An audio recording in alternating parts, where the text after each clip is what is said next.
Turning to the road to tax reform now in Washington, House Ways and Means Committee Chairman Kevin Brady met with Republican lawmakers several times last week to talk about the controversial elimination of state and local tax deductions under the new GOP tax law. The deduction is most commonly used by residents living in high-tax blue states, including New York, New Jersey, California, just to name a few. Swing seat Republicans from those states are facing backlash from their constituents over this measure to eliminate the deduction.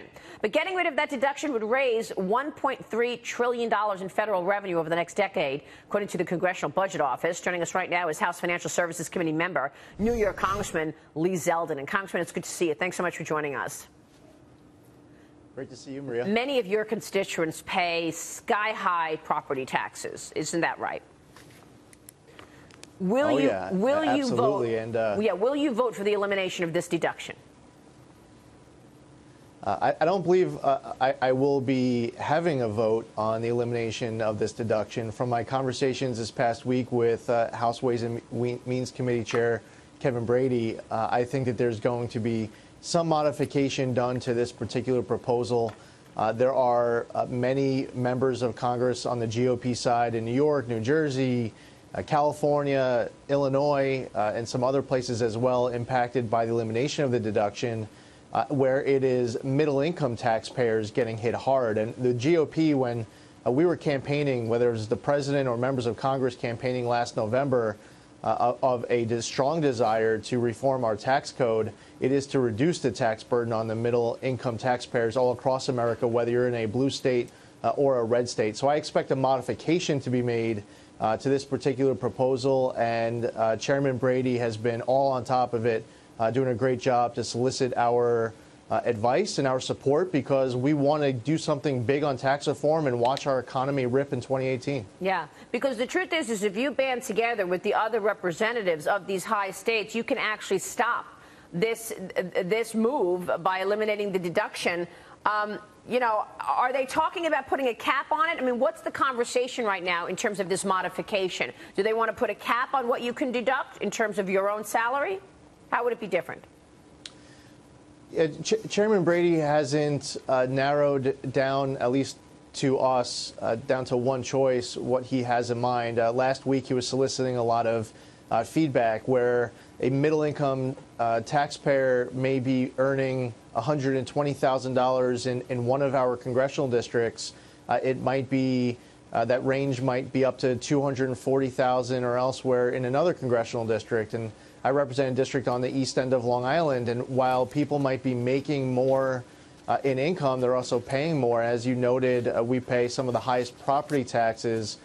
Now, I would say that it's really important for our state and local governments to do a better job with their budgeting. One of the reasons why people are paying so much or receiving so much in a state and local tax deduction is because our state and local governments are taxing us so high. So while we're having this effort down in Washington to negotiate a better deal for our middle-income taxpayers on the state and local tax deduction, it's also important for Governor Cuomo in New York and the state legislature to see what they can do to tighten their books, or Bill de Blasio in New York City to reduce the tax burden at their level. So, Congressman, one idea is you keep the property tax deduction, but you get rid of the deductions for state and local government tax revenue collections. Is that something that you think could play out? Is that something that you would be in favor of? That certainly is possible. That's one of the options that some of my colleagues have been floating. And where I represent a district that's heavily hit by property taxes, there might be another member who wants to get to yes, who wants to support this tax reform proposal, who might be advocating for something different. But as far as my district goes, an option like that could potentially make this deal make more sense to drive down taxes for my middle-income taxpayers. Congressman, it's Dagan McDowell. What I'm hearing, though, is y'all are nowhere near putting together something that you will be able to vote on and move over to the Senate, and then you throw in the problem of, say, a Bob Corker, who is at least a short-term enemy of the president. Y'all have got problems. What are what are the odds that you don't even get this to a vote this year? Well, I think that on the House side, that we're going to pass tax reform at some point over the course of these next 60 days. Over the course of this year, the House has passed hundreds of bills, including a health care bill, including border security. We're going to pass a big tax reform bill, and we're going to get it done in 2017. You pointed out, as far as the Senate side goes, they haven't passed those big bills. They have passed dozens of the bills. The president doesn't get enough credit for the fact that he has signed several dozen bills this year, but the Senate needs to pass these big bills. And I'm not going to expect Senator Schumer to help at all. There might be some Senate Democrats who might give their votes. It's possible that those Senate Democrats voting for a tax reform plan may not do so until the Senate Republicans come up with enough votes to pass. Senator Corker is no friend of this White House.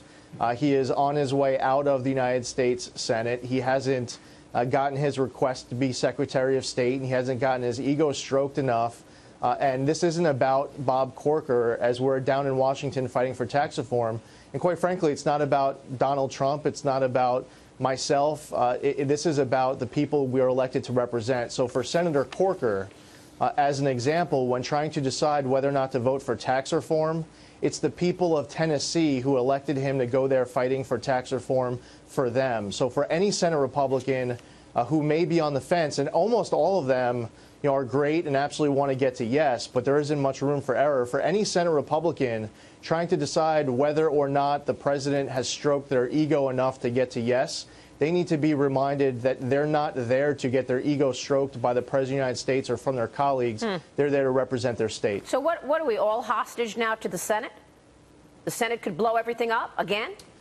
We're just going to sit here, wait for the Senate? I got to Congress at the beginning of 2015, and at no point since I've gotten to Congress have I had a higher confidence that in the House that we could pass whatever it is that we need to pass.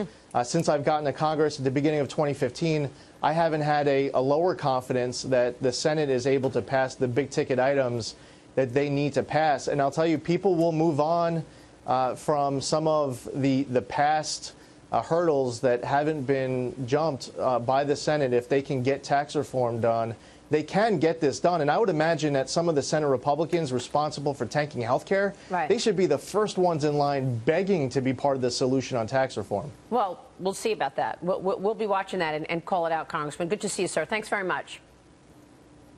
Great to see you. Congressman Lee Zeldin there. Coming